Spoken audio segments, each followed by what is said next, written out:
बिस्मिल्लाहिर्रहमानिर्रहीम। अस्सलाम वालेकुम। आप देख रहे हैं DDP एनालिटिका। 11 अगस्त 1947 इसका जिक्र अक्सर औकात आता है और उसकी वजह बुनियादी तौर पे ये है कि उस दिन हमारे मोहतरम कायद आज़म रहमतुल्लाह अलैह ने असम्बली में पहली तकरीर की थी और वो तकरीर एक ऐसे मरहले पे जबकि 14 अगस्त को मुल्क आज़ादी हासिल कर रहा था, सारा कुछ नया था, आवाम को कोई डायरेक्शन देनी थी। कायद ने तकरीर शुरू करते ही कहा कि मैं इस तकरीर के लिए कतन तैयार नहीं था, लेकिन बाज़ चीज़ें मेरे जहन में फिरती रहती हैं, लिहाजा मैं उसकी बुनियाद पे बात करना चाहता हूँ। उन्होंने बहुत सारी बातें की जहाँ उन्होंने तर्ज़ हुकूमत का भी ज़िक्र किया, माइनॉरिटीज़ को तहफ़्फ़ुज़ देने का ज़िक्र किया, सबके लिए कानून बराबर का ज़िक्र किया। वहाँ उन्होंने सोसाइटी की कुछ बुराइयों का ज़िक्र किया कि इससे हमें बचना होगा। उसमें उन्होंने ख़ास तौर पे कहा कि मेरिट पे हमें जॉब देने होगी, क्योंकि वो उस वक़्त हिंदू वर्कर वगैरह जब सिस्टम से निकल गए तो बेशुमार मुलाजमतें थीं हर महकमे में, और इवन फ़ॉरेन ऑफिस जहाँ पे एम्बेसडर्स पोस्ट करने पाकिस्तान ने नए सिरे से सारे सब कुछ। तो उन्होंने कहा कि मेरिट प्रिवेल करना चाहिए, अकरबा परवरी से आपने बचना है। रिश्वत और ब्लैक मार्केटिंग, उस ज़माने में अनाज की बड़ी किल्लत थी और अनाज मिलता था तो राशन डिपो से, और उसको भी वो बाद में सूरत हाल बनी जब हुकूमत ने राशन डिपो वगैरह को ऑर्गेनाइज़ किया, लेकिन उससे पहले ये किल्लत की वजह से ब्लैक मार्केटिंग थी हर चीज़ में। तो उन्होंने रिश्वत और ब्लैक मार्केटिंग का ज़िक्र किया। यहाँ पे ये दो चीज़ें ही अगर मैं सामने रखूँ तो आज आप देखिए कि हमारे यहाँ तबाही का सिलसिला वहाँ से शुरू होता है जहाँ मेरिट को हमने ख़त्म कर दिया, अकरबा परवरी। वज़ीर आज़म एक बन जाता है, अब वो कहता है कि मेरी औलाद में जाने चाहिए सारे वज़ीर आज़म। निकम में दो धेले की सोच नहीं, लेकिन चूँकि सियासी ख़ानदान की ख्वाहिश बन गई, उसको बनना चाहिए वज़ीर आज़म। मेरिट ख़त्म। सो कायद आज़म ने जो अकरबा परवरी की बात की कि वो नहीं होनी चाहिए, मेरिट पे लोग, आप देख लीजिए वो प्रिवेल कर रही है और बड़े ज़ोर शोर से। दूसरा उन्होंने ब्लैक मार्केटिंग और रिश्वत का जिक्र किया, वो आज अरूज पे है। ये बात मुझे इसलिए करना पड़ी कि हमारे मोहतरम शाहिद खाकान अब्बासी साहब जब ये अपना एक मुकदमा इनके ऊपर वो जो चल रहा है करप्शन का केस, उसके भुगतने के लिए ये अदालत में आए हुए थे नैब कोर्ट में, और वहाँ से जब बाहर निकले तो उन्होंने एक बड़ी खूबसूरत बड़ी मज़ेदार बात की। झूठ तो खैर ये हमारे PMLN में एक ऐसी चीज़ है जो कि गालिबन मेरा ख्याल है एक मुसल्लमा असूल के तौर पे तस्लीम कर लिया है कि हमने झूठ बोलना है, ऊपर से लेके नीचे तक हर शख्स झूठ बोले, और इतना बोले कि वो दुनिया उसको सच समझे। और इसमें कतन आपस में भी हम बैठें तो कोई शर्म हया का किस्सा नहीं होना चाहिए, ना ही आवाम को फेस करते हुए बोले झूठ। उन्होंने फरमाया कि उनको जब वो बाहर निकले तो उनसे सवाल हुआ कि आपने जनाब कवानीन बदल दिए हैं, और सवाल करने वाले जर्नलिस्ट थे, नैब के कवानीन, सदर मुमलिकत ने उसको दस्तखत नहीं किया। सो नेचुरली पार्लियामेंट उसको पास कर देगी जॉइंट सेशन में, और ये कर ही दिया है तो वो कानून बन गया। अब जब वो कानून बन जाता है तो फिर उसके बाद वो इम्प्लीमेंटेशन का किस्सा शुरू। लिहाजा सवाल ये था कि जनाब आपने ये कवानीन पास कर दिए, वाहिद मकसद यही था हुकूमत में आने का कि इन ऐसे कवानीन बना लिए जाएँ जिससे आपके मुकदमात ख़त्म हो जाएँ। मोहतरम ने जवाब दिया कि ये कतन हमारी ख्वाहिश नहीं थी और ना ही हमने ये अपने लिए कवानीन बनाए हैं। दर हकीकत ये बड़ी सीधी सी बात है कि इसकी बेहतरी हमने करने के लिए कि ये कवानीन बेहतर हो जाएं पहले की निस्बत, हमने वो काम किया। जबकि हमारे करप्शन के केसेस में उनमें तो जान ही नहीं, उनमें तो कोई मटीरियल ही नहीं है, कुछ है ही नहीं। ये तो ऐसे ही मुकदमा जो हैं वो हमारे ऊपर दुश्मनी की वजह से बना दिए गए हैं। अब ये सबसे बड़ा झूठ और सबसे बड़ा धोखा आवाम के लिए। आप सोचिए कि अगर ये मुकदमा झूठे हैं, मिसाल के तौर पे अगर वो टीटीज़ वाला केस आप ले लें जिसमें मनी लॉन्ड्रिंग के बेशुमार केसेस थे, आसिफ जरदारी के भी और शहबाज शरीफ के, तो क्या हुआ? आसिफ जरदारी के मामले में किसी गवाह की जुर्रत नहीं है सिंध में कि वो सामने आके गवाही दे सके, वो अगले दिन वहाँ मिलेगा नहीं। और यहाँ पे पंजाब में शहबाज शरीफ साहब का आप काम देखें तो सारे जो भी गवाह मौजूद है सबको मार दिया गया। सो ये वो अलमिया है जो कि हम भुगत रहे हैं।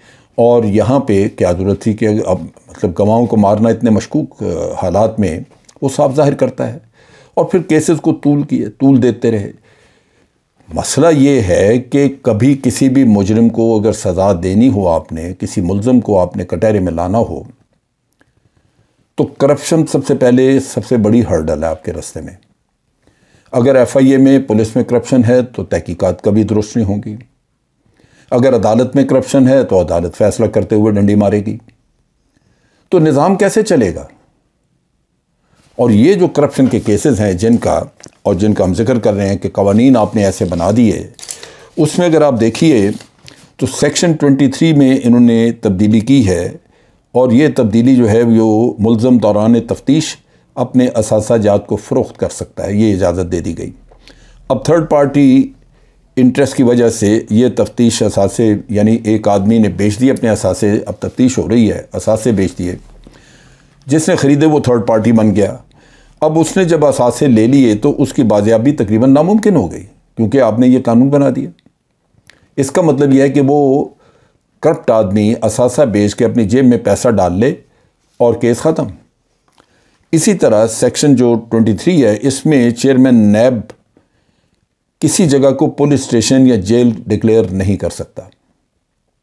इसका मतलब है कि उसके इख्तियारात ख़त्म हो गए, लिहाजा गवाहों को हिफाजत देना, वो जो ज़िम्मेदारी थी पहले उनकी, वो ख़त्म हो गई। इसका मतलब यह है कि गवाह को जब जी चाहे कोई आके मार दे।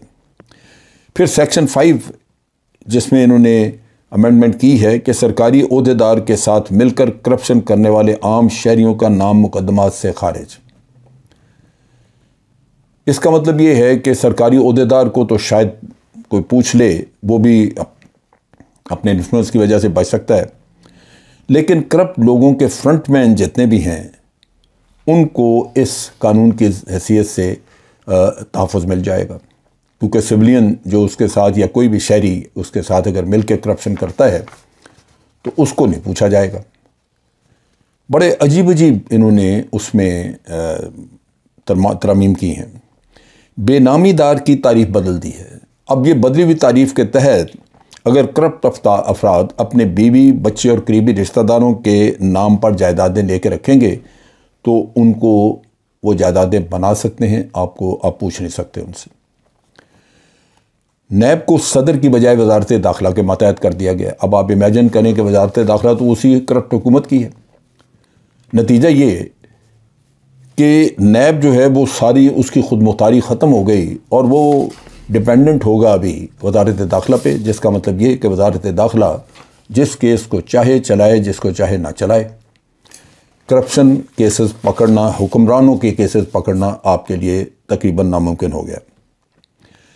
सेक्शन 21 के पैरा जी में जो उन्होंने तब्दीली की है उसमें लिखा है कि बैरून मुल्क से आया हुआ सबूत काबिल कबूल नहीं होगा। आप ज़रा सोचिए कैलेबरी फॉन्ट का क्या बनेगा। स्पेसिफिक सिर्फ मरियम नवाज़ को इस केस से, इस फ्रॉड केस से बचाने के लिए ये तरमीम कर दी गई। फिर सेक्शन 14 में जो तरमीम है उसमें लिखा है कि मुल्ज़िम के असासों की मनी ट्रेल देने की उसकी अपनी ज़िम्मेदारी नहीं होगी। पहले नैब का कानून ये कहता था कि अगर किसी के असासे उसके ज़रिए आमदन से ज़्यादा हैं तो ये बारे सबूत उसके ऊपर होगा, उसकी ज़िम्मेदारी होगी कि वो साबित करेगा कि उसने जायज़ आमदन से ये असासे बनाए, वो मनी ट्रेल देगा अपनी प्रॉपर। लेकिन यहाँ पे ये ख़त्म कर दिया। इसका मतलब ये है कि मियाँ नवाज़ शरीफ जितना जी चाहे माल बना ले, आप उस पर उंगली उठाएँ, आप पकड़ें, मियाँ साहब को का केस ख़त्म, क्योंकि अब उनकी ज़िम्मेदारी नहीं है कि वो बताएं, ये नैब की ज़िम्मेदारी हो गई कि वो साबित करें। जबकि एक चीज़ वाज़ेह नज़र आ रही है कि आपकी कमाई नहीं थी, आप तनख्वाह ये ले रहे थे, आपने जाके असासे उससे 100 गुना ज़्यादा बड़े बना लिए, तो कहाँ से आया पैसा? लेकिन अब वो नैब का काम। नतीजा ये कि ये मामला भी ख़त्म। असासों की जो तारीफ बदली है इन्होंने, उसमें शहबाज शरीफ और जरदारी के जाली टीटी वाला मामला भी ख़त्म हो जाएगा, क्योंकि उसमें ये असासों की ज़ात में आते ही नहीं। फिर सेक्शन 9 जो है, इसमें सेक्शन 5S, सेक्शन 9AX और सेक्शन 5S, इसमें मुफाद आमा के केस में लिखा है कि मुफाद आमा उसको समझा जाएगा जिसमें कम से कम 100 लोग जो हैं वो इफ़ेक्टेड होंगे। हकीकतन तो अगर 10, 15, 20 लोग भी इफ़ेक्टेड हैं तो वो मुफाद आमा का केस है, लेकिन ये तादाद मुकर्रर कर दी। क्यों? कि जो साद रफ़ीक का केस है उसमें 76 लोग जो हैं वो उसमें मुतासर थे। सो मुतासरीन की तादाद आपने 100 कर दी, साद रफ़ीक फ़ारिग हो गया, उसका केस ख़त्म हो गया। फिर आखिर में मैं ये बात कर दूँ कि रेगुलेटर्स और ब्यूरोक्रेसी के बददियानत फ़ैसलों को मुकम्मल तहफ़्फ़ुज़। ये कहा गया कि जो रेगुलेटर या ब्यूरोक्रेसी फ़ैसला करेगी वो मुकम्मल तौर पे मुस्तनद होगा, उसको तहफ़्फ़ुज़ होगा। इसका मतलब ये है कि वो बददियानती पे उनसे फ़ैसले करवाए जाएंगे और ये केस जो है ये ख़त्म होगा। इसमें जो 2 केस सबसे प्रोमिनेंट केस जो ख़त्म हो रहे हैं वो है राजा परवेज़ अशरफ और शाहिद खाकान अब्बासी का केस। शाहिद खाकान अब्बासी का, जो कि उन्होंने मिल के एक गलत एग्रीमेंट जिसमें पाकिस्तान को नुकसान हुआ वो कतर के साथ किया, और राजा परवेज़ अशरफ ने एग्रीमेंट करके के साथ जो कि रेंटल पावर का उसका किस्सा था। ये दोनों केस गर्क हो गए इस वजह से कि उसका मलबा डाल दिया ब्यूरोक्रेसी पे और कहा कि ये अगर वो कोई इस तरह का रेगुलेटर या ब्यूरोक्रेसी कोई इस तरह का एग्रीमेंट कर ले, फ़ैसला कर ले, तो उसके ज़िम्मेदार ये लोग नहीं होंगे। माल और फ़ायदा ये लेंगे, लेकिन ज़िम्मेदार कोई और होगा। ये वह आपके साथ जो हाथ हुआ है इस मुल्क के साथ। आप सोचिए कि करप्शन किस लेवल की है। अवाम में से चंद लोग जो हुक्मरान थे वो अमीर से अमीर तर हो गए, मुल्क गरीब से गरीब तर हो गया, लुट गए, और फिर आपको चीखें भी निकालने नहीं दे रहे। आप रोते हैं, वो आवाज़ भी आपकी नहीं निकलने दे रहे। नतीजा ये कि अगर अवाम इन हजरात को पूछेंगे नहीं तो ये तो वही कुछ करेंगे जो सिर्फ उनके मुफाद में है। आज के लिए इतना ही। अफवाज पाकिस्तान जिंदाबाद, पाकिस्तान पाइंदाबाद।